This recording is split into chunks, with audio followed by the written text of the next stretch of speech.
manner, going forward. We need to go forward in a phased manner, modernization, streamlining, and archaic processes. So that is very important. Now, second question: how should government address these issues, and what specific measure it should take? See, I come from government sector. I'll pose this question on myself itself. The efficiency of the maritime sector is a contributor to the ease of doing business ranking. As all of you are aware, because of automation, our ranking improves. The government basically with designing concrete measure for the same. So we are thriving for how we can improve our ease of doing business ranking and customer satisfaction. It mainly requires cooperation and coordination among various logistics stakeholders. Move towards smart ports seamlessly connected to the hinterland, and well-oiled logistics machinery is the vision. When we talk about seamless data movement, there is one question comes in mind about cybersecurity. I'll brief that also at the end of this my talk. I don't have any PPTs, but if you have any questions, definitely let me know. I can answer those at the end of the. But cybersecurity is very important. Still, we use a lot of touch points. Like in port sector, there are a lot of touch points. In many sectors, the same situation. But if you are sending consignment through air, touch points are less. While from port or from shipping line, when you are sending, there are more touch points. So there are many manual transactions, paper handling, which can easily be converted into automation. Now, this COVID started. Thanks to COVID situation, because that gave a lot of initiatives for digital transformation. This COVID-19 situation has highlighted the necessity of technology to be enabled for business. The new normal demands social distancing and possesses question on the old working methods. Technology innovation will provide the answers. Today we are sitting here and discussing over VC. So earlier everybody used to come together, which was nice, but at the same time technology helped us in discussing or taking decisions. Actually, digitization of ports had started much before this COVID threat. So COVID situation gave us a lot of approvals on time, but at the same time, this particular PCS we started long back, actually before COVID situation. So PCS is intended to integrate electronic flow of trade-related documents and function as a centralized hub for the Port of India, for all stakeholders like shipping lines, agents, surveyors, stewards, bank, containers, freight stations, custom house agents, importers, exporters, railways, Concur, government regulatory agencies. The huge list, like more than 26, around 26 stakeholders connected already with PCS. And exchanging electronic messages in a secured manner. That's what is like we are focusing on. And milestones achieved, if you say e-payment, e-delivery, e-invoice, already connected to PCS. Let me give one example.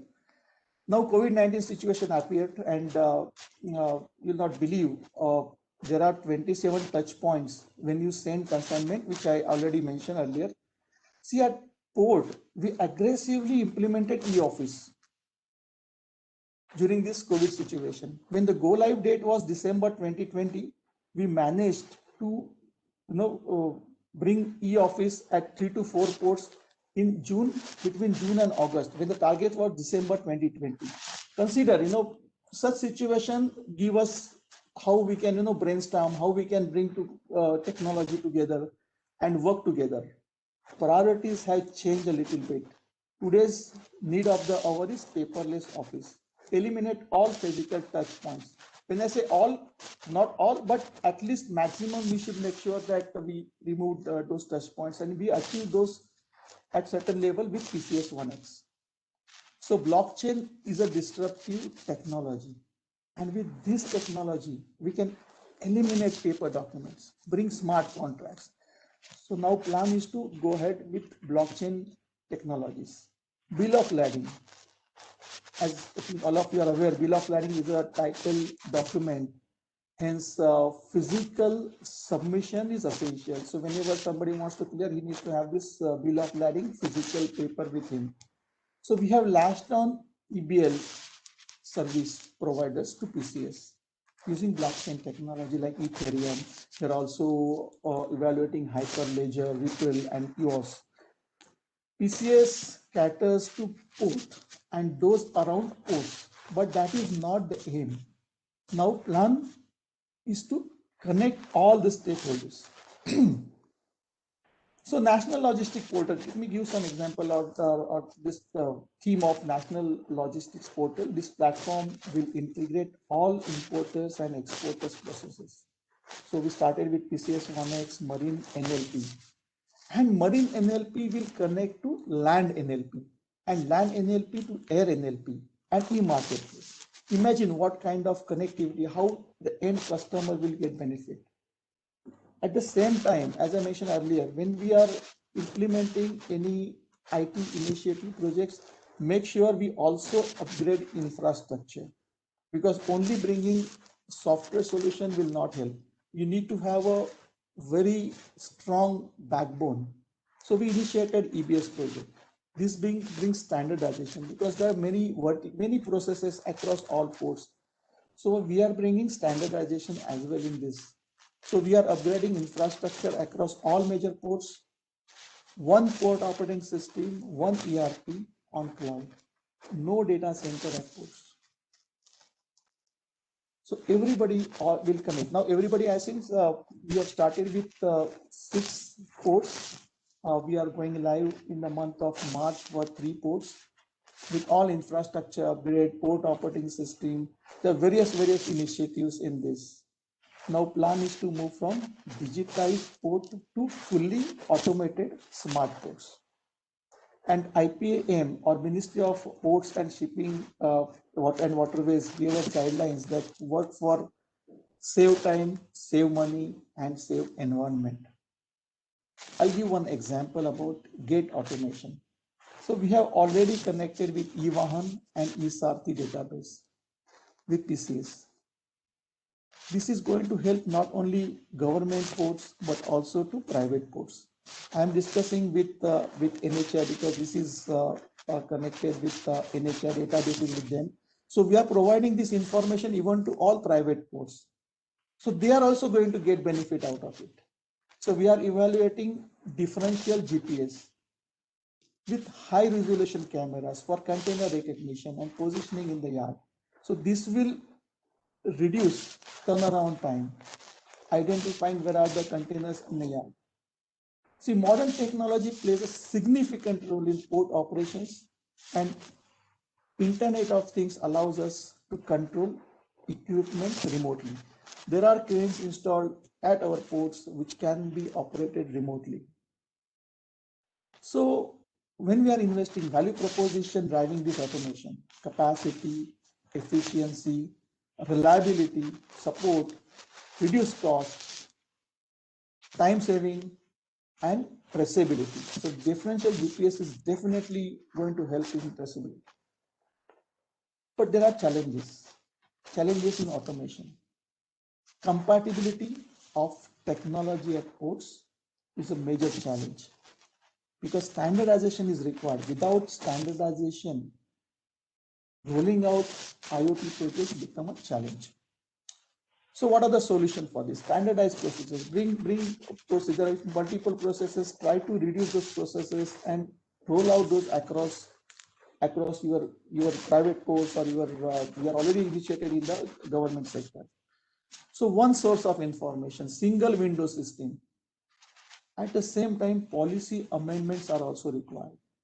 Software upgrades. If you have any legacy system and you need to be with that legacy system, upgrade that as far as possible.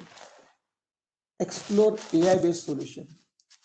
So new technology in container sector, like for managing containers, is really evolving. Every time there is a new technology, every 6 months something new comes up. We started with X-ray scanners, now thermal neutron, neon-based technologies. They're not yet developed much, but those are also in the discussion. So container scanners, if you see now, drive-through containers and mobile scanners are already we have installed at ports. So why we are digitizing? So I'll give one more example. Just 1 hour saving of birthing time will have a tremendous positive cascading effect. That up to a farmer who is cultivating in fields, the benefits should ultimately reach the exporter and the consumer and contribute to overall economic development. Then what we are implementing that we have achieved. We have managed to track a retail basically this is all connected, this is all logistics. So we need to make sure that all containers or consignments, how we can track, so that we will achieve with NLP. So tracking of containers, real-time movement. So for farm products related to export is very important. Similarly, birthing times. If we get birthing time in advance, this is now possible, which is now already available in PCS 1X. Online, you can check when we will get the birthing time. At the same time, availability of cold storages. So if we stitch this data, this will reduce significant wastage and will directly help GDP growth. That's why digital transformation or digital initiatives are required. Just want to give brief on how technology is now backbone for logistics sector. So use of IoT, data analytics, predictive and prescriptive analysis will help to anticipate congestion.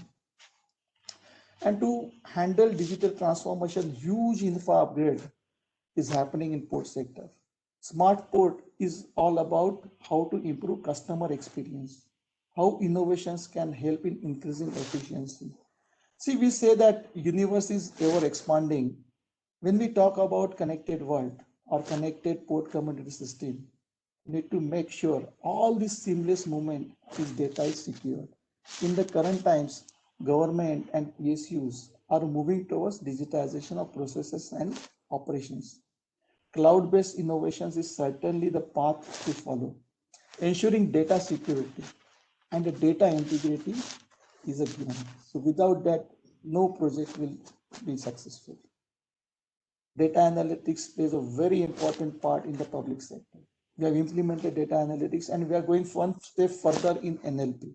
Distribution of resources, strategic planning, identifying areas that need special features. All these decisions have to be based on what the data trends reflect. The IT sector has faced the dual challenges. So I can understand there are all, I'm sure some IT heads also attending this. The IT sector or the IT heads face a dual challenge, keeping things running, which you have already have in place, and innovating at the same time during the pandemic situation. Or it's a continuous business improvement process. Keeping things running itself requires several innovations because you just cannot keep lights on because that is nothing. If you just keep lights on, you will not bring innovation. So just innovate. How? By keeping lights on, what can be done to satisfy customer? And innovating to be future ready. So we need to be future ready for all IT initiatives. Even many big IT companies, they keep on sending patches. So it's not like you implement it and it's working from the next day and there's no support required. Support is definitely required. You need to upgrade. Like all of us are using mobile phone, Android, and many other OS. You always get updates, right? Similarly, we need to make sure that we update. So that's what we are doing in PCS. It's every 3 months we try to bring some solution. There are some issues, we try to resolve those issues. And what is a wish list? Because we have implemented one project, we're going with next. So wish list for PCS, I can say is, connected multiple PCS systems. So if we manage to connect port commander system across countries, because there are port commander system in some of in European countries as well as in Gulf. So some of international ports, they have already approached us for connecting with PCS 1X. and we are exploring what are the so this is kind of a wish list. When we connect, we'll start getting benefits, not only data, but also all the stakeholders will get benefit out of it.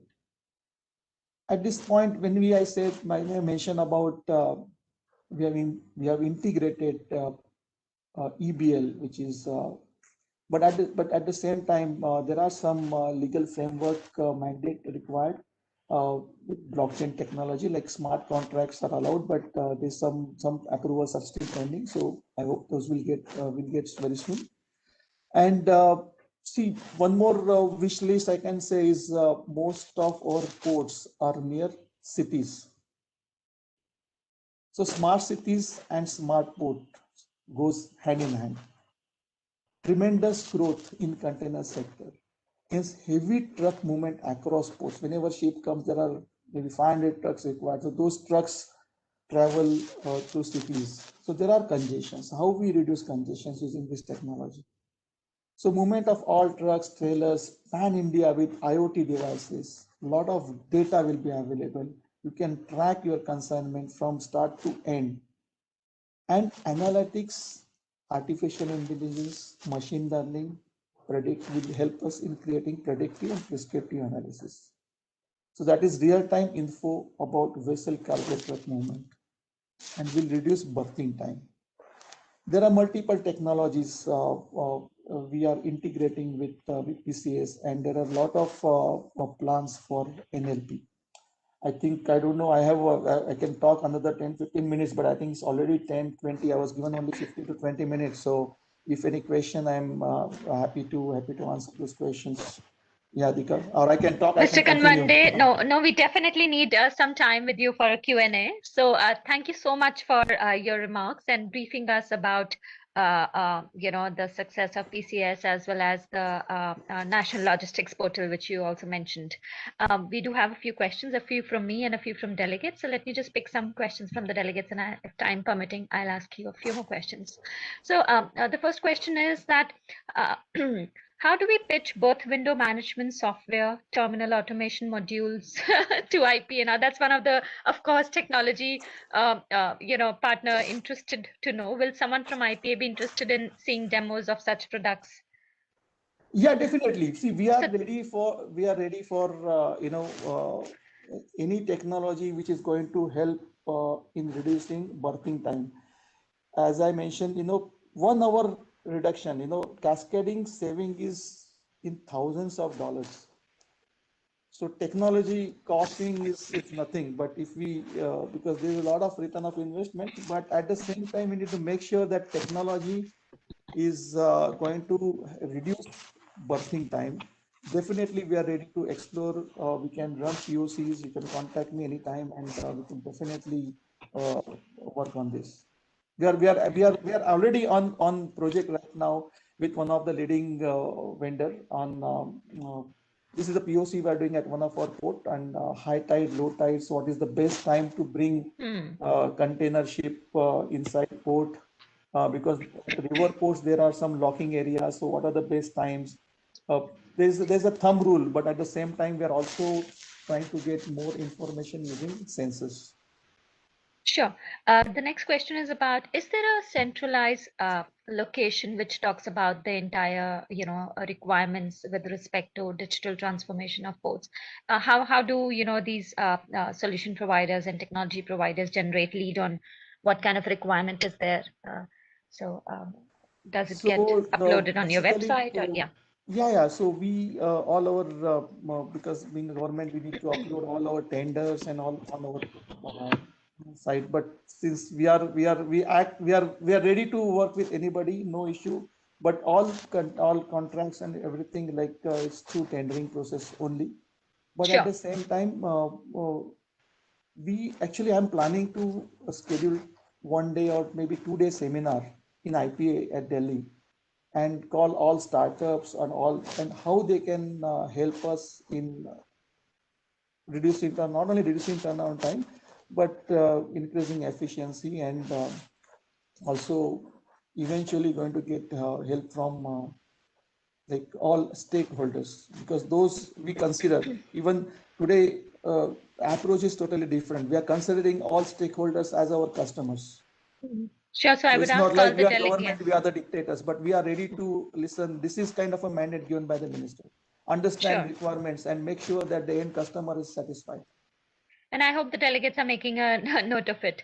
So the next question is whether the PCS 1X has really achieved the benefits with respect to stakeholders or end user point of view in comparison to the initial PCS 1, related to ease of doing business. So what has been the See, the basically difference? we upgraded because API integration.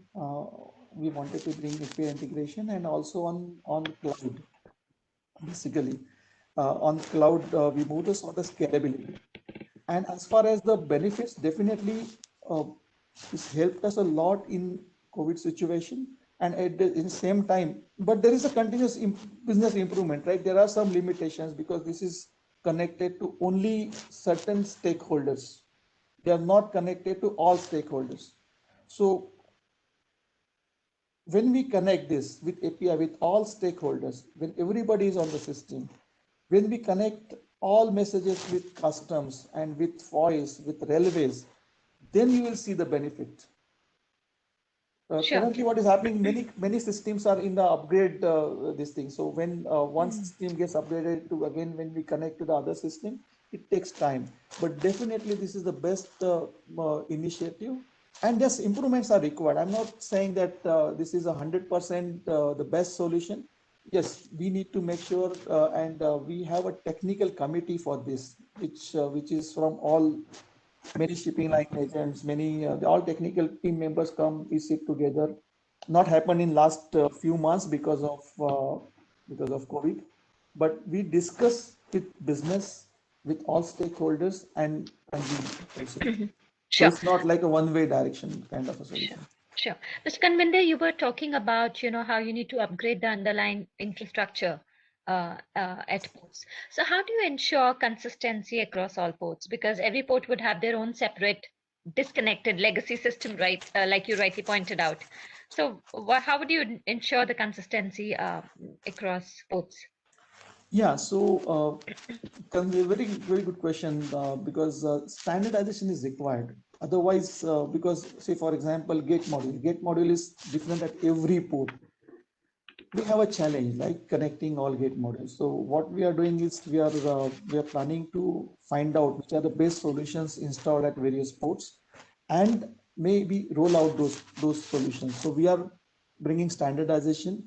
We are first step what we did is we connected all our ports with MPLS network, so that all are on the same bandwidth.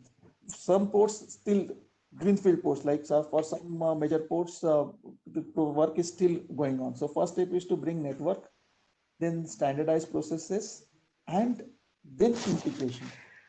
So it's a big journey. It's like there are many all IT heads. They are all we are brainstorming. We are working. We are meeting every day and trying to find out solution and how to proceed. So this is what we have: standardization of processes, and at some legacy system we need to keep. We cannot close those systems for even audit purpose. So some port systems will remain. Some systems will get connected with our centralized server. Sure. Do IP have plans for switching from proprietary message exchange format to the UNEDI FACT standard? Yeah. That is Union EDIFACT. Union EDIFACT is the future because we need to follow standardization. We cannot go on our own messages. So that is definitely in implementation right now. Sure. In your view, we were talking about terminal operating systems. What has been the impact? Have they actually effectively reduced dwell time and yeah, so for turnaround time, there is a tremendous improvement, and that's otherwise ease of doing business ranking is not given by India, it's given by the international authority. Right. So that's the reason. How much I'll not be able to give right now, but definitely there is an improvement, and that's the reason our ease of doing business ranking improved. I'm sure we'll hear more about this in our next session with the major and private ports. You were also talking about national logistics portal and how you intend to move in phases. And then you were talking about some of the ports coming live in March with the infrastructure. So how is it? Which ports do we see, happening in March? And then what is the other phases being? How are they So being planned? National Logistics Portal is just, kind of, we are evaluating. There are some bidders and we are still evaluating. So some part is already implemented in PCS and also through latch-on, say like voyage declaration, IGM filing, berth request. All these are already part of. I'm talking about supply chain or value chain related, like shipment and pre-shipment. Say terminal gate in, out, gate out. Then for post shipment, like issuing EDO. Out of charge. This is all part of current. Now we are planning to go with KYC, CFS charges, custom checking, received, kind of departure details, custom declarations at port of origin. So this is what we'll implement with NLP. So NLP project will start sometime in the month of February. And because we are still evaluating, and then actual kickoff will start, and then it will take 1 year to implement. But at the same time, PCS is live, right? So we can continuous add latch on. So that process will go on. That will be a continuous process. And this NLP to gate over is up around one year timeline is there. Sure. Are we, are private ports using PCS, or are there any plans to bring them on PCS? Yeah. Private Okay. ports are also part of PCS. And what, a few are using? There are more than 15,000 stakeholders right now on PCS. Okay. They are connected. Okay. So, you also talked about, connecting smart ports to smart cities. It's a big wish list. Yeah. Do we have a roadmap to achieve this vision?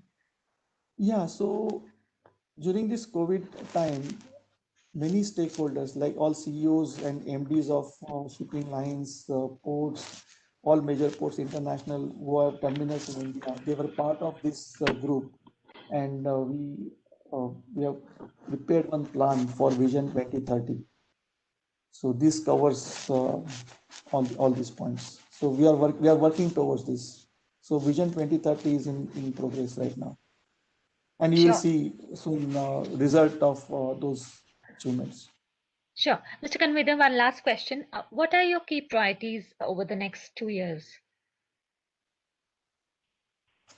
See, there's a big list, but first for port sector, transforming PCS 1X into NLP, upgrade infrastructure across all ports, and Indian ports should be on top on ranking, business ranking. Thank you. With that, So I that think the transshipment and everything will remain, will get that business which is going to some of our neighboring countries.